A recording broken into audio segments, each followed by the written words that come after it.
Up for Parole.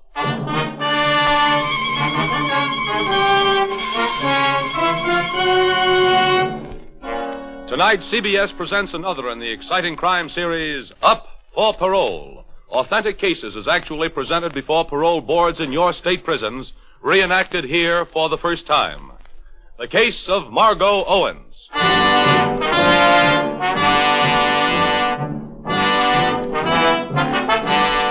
Ladies and gentlemen, you are about to sit in judgment on another human being, to decide whether she shall become your neighbor, your employee, perhaps your friend, or remain where you, society, have put her, behind prison bars. Therefore, listen carefully and consider seriously the story you are about to hear, told from the official records of Margo Owens, prison number BP 45-2, now pleading before the parole board and before you for her freedom. State your name and prison number, please.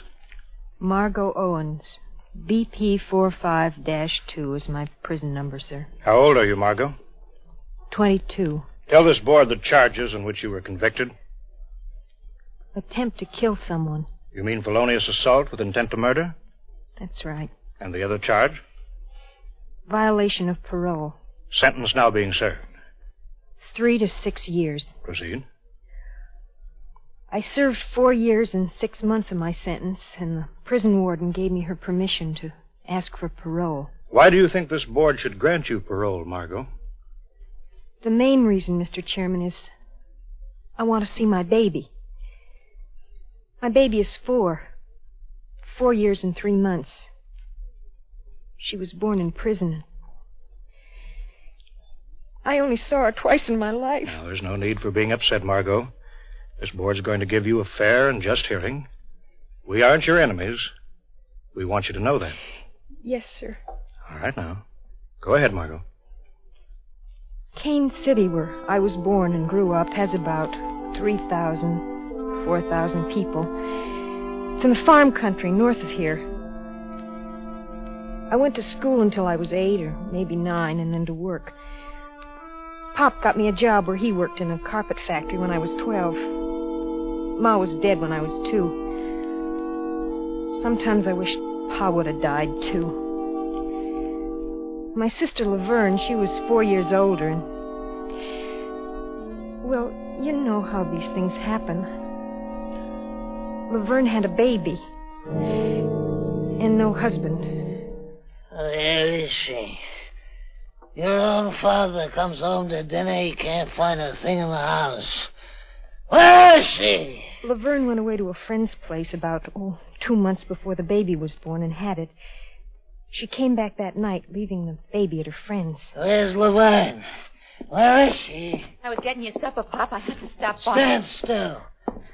Let me take a good look.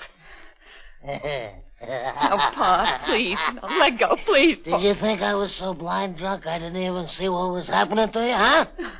You thought you fooled me, huh? Went out and had a good time. Where'd you leave her? I want to see your baby. Let go. I'll get you something to eat. You're all the same, every one of you. Your mother was like that.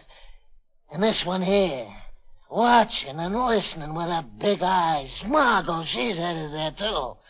Only I'm going to stop you both, you hear? The both of you. Pa, you're hurting. As soon as you get along 2 minutes, you're in trouble. But you'll never do it again. Not you, and not you.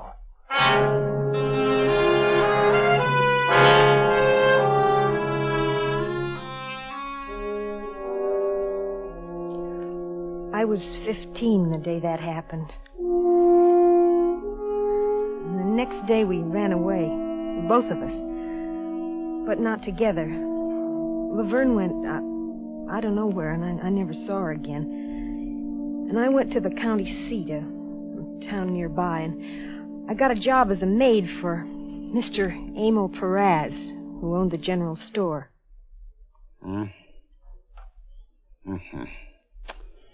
Walk across the room. You'll have to do a little waiting on the table once in a while when I have guests. I want to see how you walk. The job was keeping his house clean, serving when guests came, cooking, washing, and taking care of Mrs. Perez, who was sick with the diabetes and high blood pressure, and and doing whatever else Mr. Perez wanted. He was about 40, and he always had the same look in his eye. I think you'll do fine. Just fine. I want you down at the store once in a while and get you a nice uniform. You'll help out there, too. You don't have a bad figure, you know that. Thank you, sir. Did you bring your things with you? Yes, sir. You'll find the room down this hall to the left. Come on, I'll show you. I'll find it. I don't mind showing you. Hold still. Oh, Mr. Perez, your wife... Hold still.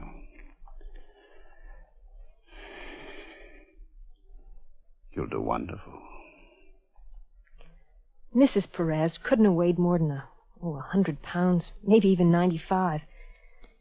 And her voice was never more than, like a whisper. You take care of things, Margo. Work hard and do a good job.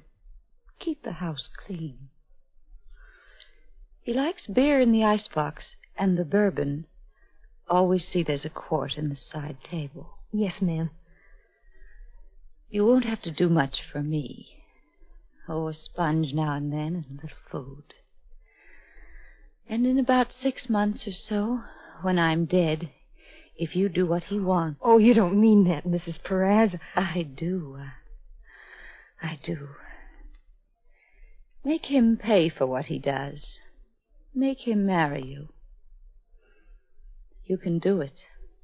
You're a good-looking girl. And I hope when I'm dead you get what you want. Oh, ma'am, you got it all wrong. Maybe so. Do me one favor while I'm still alive.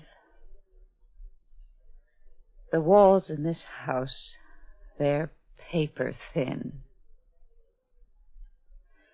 And bring me a wash rag, dear. My hands are sticky.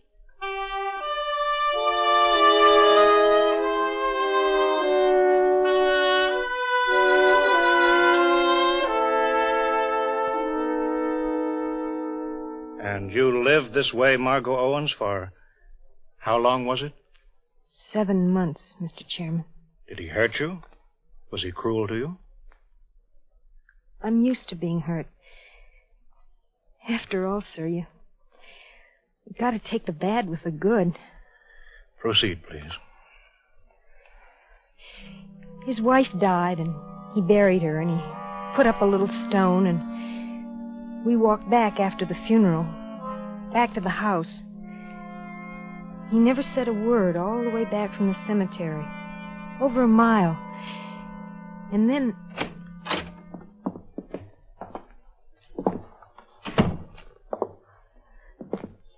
Margo, I want you to stay. But, Mr. Perez, Don't you want to stay?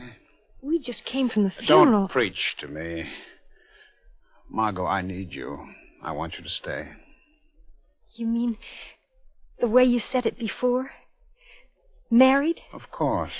I just asked you. Of course. What kind of a person do you think I am? Only, Margo, I don't think it would be right. I mean, it wouldn't look good. Right after my wife's died and so on, it'd be bad for my business. What would people say? You see that. This is a big city, an important city. My business is a big and important business. You know that. You wouldn't be the salesgirl in the store anymore or the maid. You'd be my wife. And look at you. Look at your hands. The clothes you wear, the way you talk. You see, you'd cost me money. You'd lose money for me. You might hurt the business. I mean, the way you are. I'm not going to stay unless we get married. Now, listen to me. The way you aren't right to be the wife of an important businessman in town. Don't you see that? Suppose I brought the judge or the sheriff home for dinner, or those stylish folk from up the hill. Oh, I'd never know what to say, I know. Yes, you see, that's what I'm telling you. Look, you know about my sister who lives on the other side of town. Here's what I think. You go live with her. She's got a fine education. She went to college for 2 years. She'll take you in and teach you manners. How to talk, how to walk, how to serve. And then, when you're right, you know what I mean? You can sit down at the head of the table. Be a lady. That's what you want, isn't it? You want me to live at your sister's? It isn't a lot to do, Margo. We're going to have a whole life ahead of us. I want you, Margo. And I am going to marry you.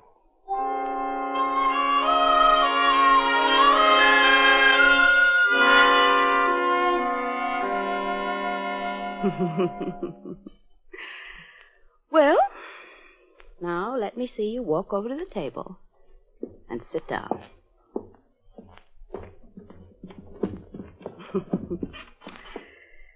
So you're the little... What's the word for it? That he's yearning and whining for. That he sent to me to make a silk purse out of. Emil's growing old. His taste, once upon a time, was for so much more. He said you were going to teach me things, and you aren't supposed to talk to me like that. I'm going to be his wife. I thought I wasn't going to enjoy this. But I think I really am. You know what I'm going to do? You and I are going to do something. Something very, very exciting. I'm going to teach you how to walk and how to sit and how to talk and how to sew. I'm going to teach you how to dress and how to wear your hair and what perfume to use. Will you? Yes, all of it. And I'll tell you why. Because he isn't going to marry you. Oh, but he told me only yesterday My brother is one of the best liars in the world. Now, you listen to me. After I've finished with you, and you know all these things, you're a good-looking girl. But then you'll drive him out of his mind. And that's when you're going to turn him down. Do you hear me? Right now, he doesn't want to marry you. But then he'll want to. He'll want you more than anything he's ever wanted in his life, and you'll turn him down. You're going to make him crawl and squirm and scream. You'll tell him that you won't marry him. He cheated me out of the store. That was supposed to be mine. He's made me crawl and scream, and now with you, I'm going to do the same with him. Now get up from the table and walk to the living room. I said walk!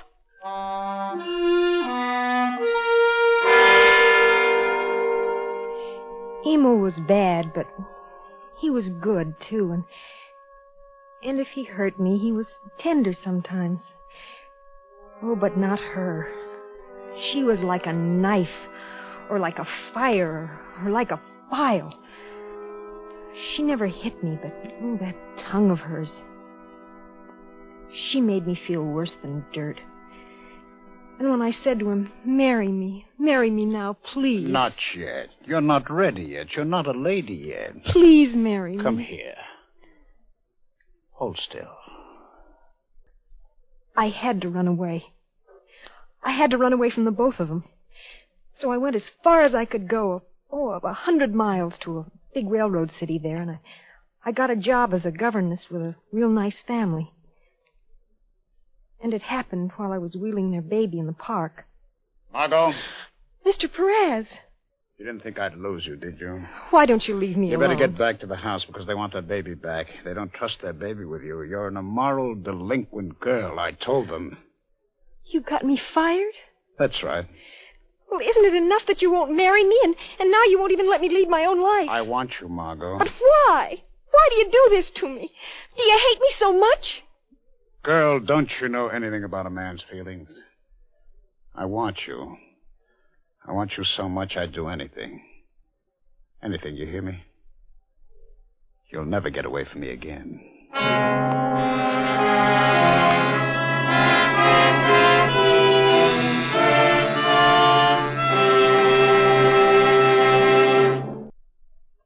Then you went back to this man, Emil Perez, who used, abused, and even tortured you because... Well, why, Margo? Because no matter what he did, he was the only man who was ever kind to me. And because I was going to have his baby. Proceed.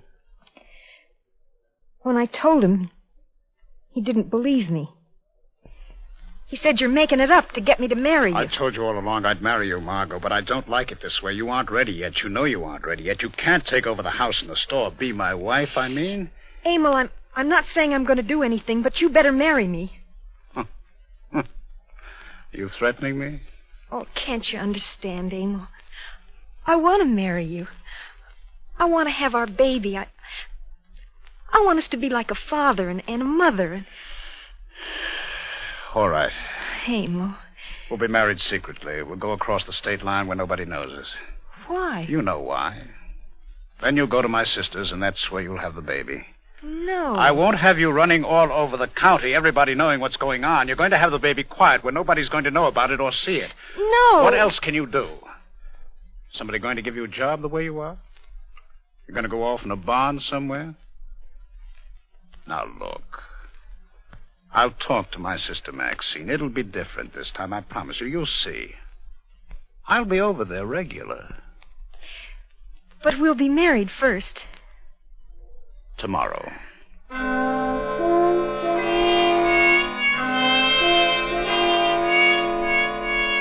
We got married.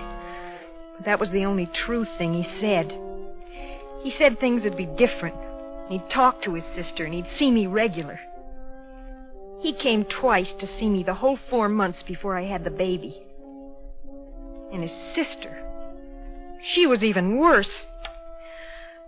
I just couldn't stand it. So I ran away. Where was I to go? Only one place. So I went home. Home. Pa drunk in the bed. Same as always. And when he saw me...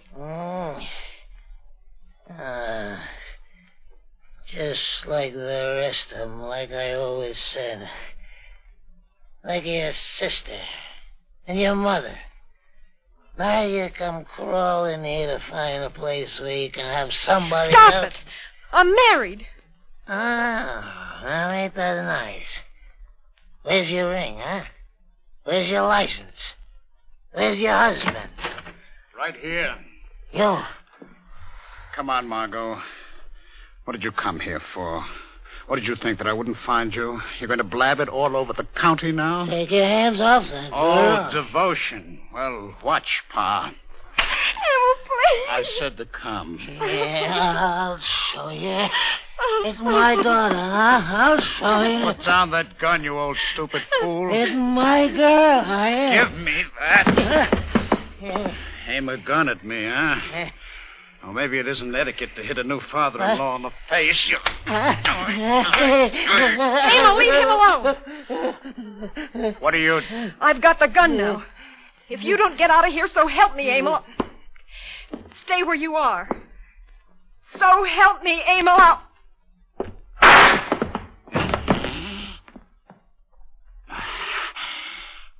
My eyes. My God.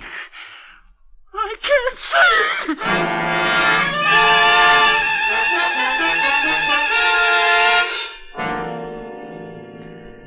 see. They came and arrested me and took me to the women's prison. I was given 3 to 6 years for shooting with what the judge said. I can never remember the words. Felonious assault with intent to murder. Yes, sir. And the baby was born in prison. I saw the baby for the first time, Mr. Chairman, right after she was born. They let her lay with me in the bed. 10 minutes. And then they took her away and gave her to her father. Why does it have to be a girl? When you came before this board, Margo Owens, 2 years ago, after having served 1/3 of your sentence and being eligible for parole, this board released you, sent you back to decent society, hoping that you would change. Now tell us what happened, why you violated that parole, were sent back here. I got out. Perez divorced me while I was in prison. Part of the condition of the parole was not to see the baby. And I tried to. Honest, I tried. I tried to get her out of my heart and out of my soul, and I just went as far away to a city 300 miles away from where she was. I got the hardest work I could get, scrubbing in a laundry. Heavy, hot work where I'd be tired by the end of the day. So tired that I'd just go to my room and lay down and go to sleep. But at night, even as dead as I was, I'd lay there and... Even then I'd hear it. The way I imagined, anyhow, she'd cry. So I'd drink. I'd drink to forget I ever had a baby and all that other stuff that ever happened to me. But I couldn't. I just couldn't get it out of my mind and out of my heart and out of my soul. I just had to see her. His sister had the baby. So I went to her house. I watched the house until I saw the lights go out in her room, his sister's, and then I waited for an hour until she went to sleep. Then I still had a key. I went up to the baby's room and I picked her up. And then the next thing I knew... Put the baby down. Oh, Emil, I only wanted... Put the baby down. Oh, can't I see her? Can't I just touch her and... Give me the police. Oh, don't. Emil, don't. Please, Emil. Sheriff Dawes. Emil Perez talking. Emil, please. I want to report a most serious violation of parole. My former wife. That's right.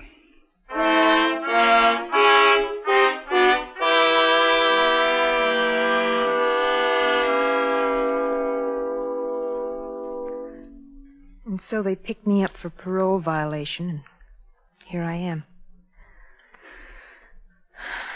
That's all. If we give you the parole, and I'm not saying we shall, would you see your baby? I wouldn't take the kind of parole you gave me before. If I can't see the baby, there's nothing to live for. All right.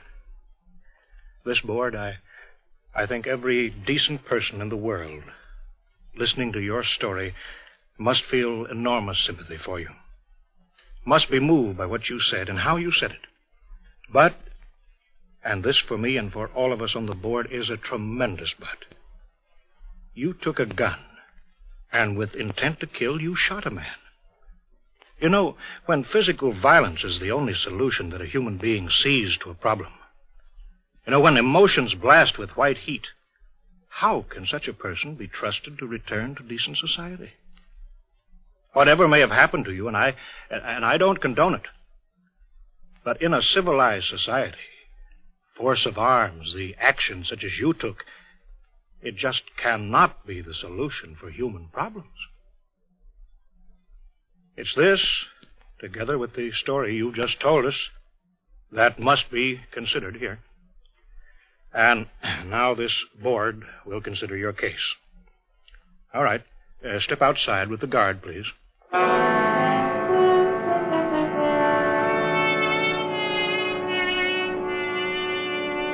While Margo Owens waits and the parole board reviews her story, you too have a decision to make.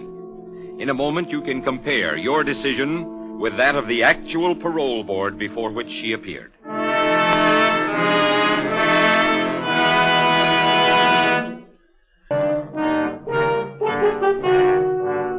Now, the decision of the parole board in the case of Margo Owens, prison number BP 45-2.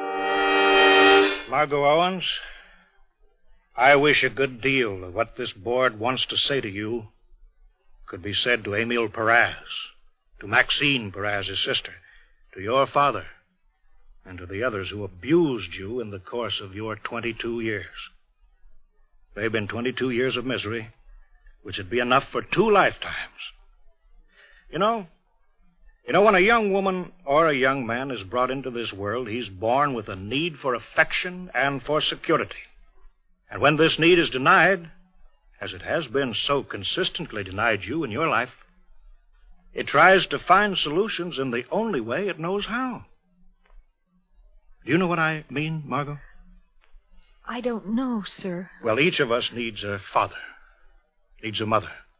And when our lives are mixed up because a mother dies or a father is what your father was, when life consists only of rejection and submission, well, then what happened to you has got to happen.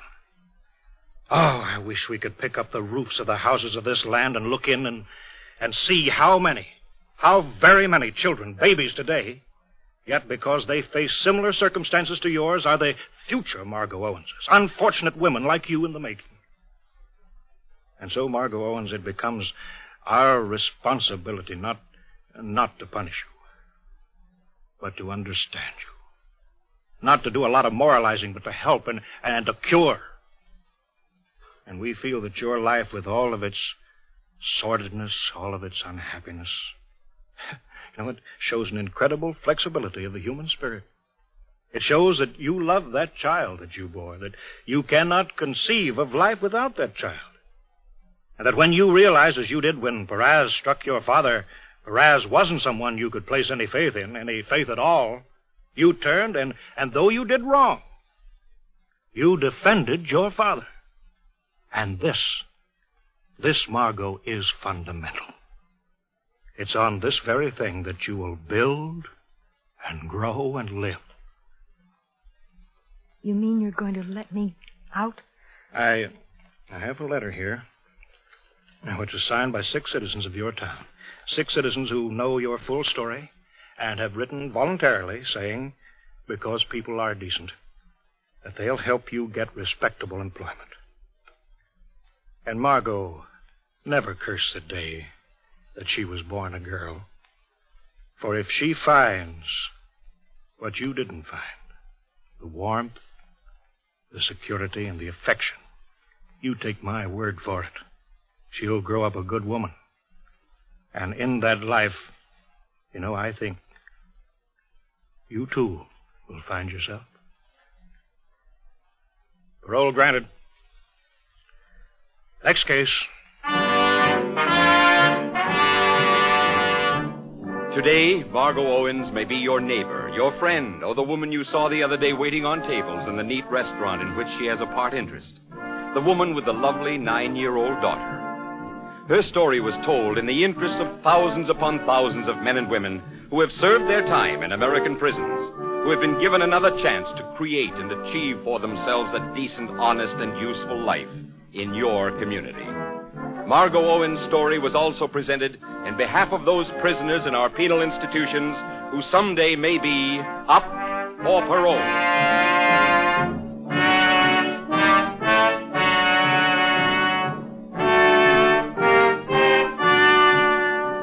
You have been listening to Up for Parole with Shirley Blank as Margo Owens.